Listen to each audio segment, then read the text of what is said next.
Now, my viewers and my children, I'm not here today to talk to you about the factions. I'm not here to talk to you about characters. I'm not here to talk to you about any other thing like etiquette in the multiverse. I'm here to talk to you about something that is near and dear to all of our hearts. Steampunk. Now, recently there's been some questions about what is steampunk?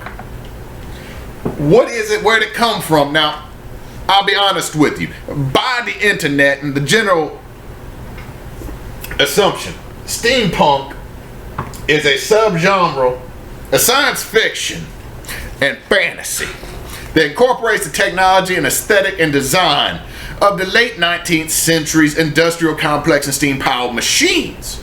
Now, it's an alternative history loosely connected to the Victorian era of England, the Wild West of the United States, the Meiji era of Japan, and the likes from the late 1800s. And we see more and more different styles popping up as it continues. One of the main concepts is retrofuturism. Now, in the tongue of the layman, that means taking technology available today and making it look like it was made back then with the appropriate materials. Now, steampunk originated, oddly enough, in the age of steam. Ain't that some funny shit? To think a genre dedicated to the reimagination of the future, how it might look to an 1800s eye, started in the 1800s. Common sense.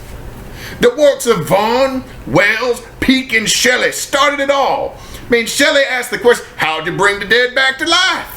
You use some big ass tubes, some electrodes, and some lightning. You know what they use today? In the 60s, they say it was a crashed satellite, and more recently, we say a virus. It's just using the technology and the knowledge of the time to explain the process, folks. That's what science fiction is. Now, the movement and the concept kept popping up off and on multiple times in pulp comics and television series and occasionally in the movie. But it's not until the 1980s that it gets a name. K.W. Jeter coined the term steampunk to explain this beautiful abomination that was let loose upon the world in connection to its very popular cousin of the time, cyberpunk. Now, numerous science fiction writers jumped all over this and it stuck. I mean, and that it's stuck, it's been around. It's become a free domain for everybody. A concept, it's like the concept of high fantasy. It's like the concept of writing in a historical time period. Nobody owns it. It's just there. Now, there are many subgenres in steampunk.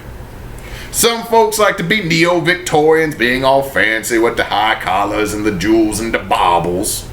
Some like to be goths and letters, especially those kids that played Vampire de Mardi Gras back in the 80s. I think that's what it was called. Some want to bring in the horror and the awe-inspiring wonder of just depravity that was Lovecraft. And even more want to get Mad Max up in this son of a bitch and bring about some beautifully crafted brass and leather post-apocalyptic artificial nonsense that all results in somebody shooting fire out of a guitar. All this is steampunk. All this is correct. In fact, it puts the punk in steampunk. Do it your way, no matter the naysayers. Make it how you want to make it. Do not listen to them because they say what your style is not the correct style. It's punk. There's two fingers, one on each hand for most of those individuals that naysay and say no. So what your Uncle Lima's trying to tell you is let your beautifully period appropriate embroidered freak flag fly, my children. For that is it in essence. You do it your way. Keep the punk in your steampunk. Now, all this combines and boils down to one very true point. None of us own it. We are all just willing participants. We expand it. We open eyes for others to add more. We work with each other or against each other in competition to inspire and make more. And that's the beauty of steampunk. Now y'all enjoy your night. Your Uncle Latimer, his guy get to bed early. I hear I gotta plant several ear of corn. We're planting corn, right? Beans. Beans. I'm planting beans tomorrow. Now y'all have a nice night. Your Uncle Reverend Latimer, out. Toodles.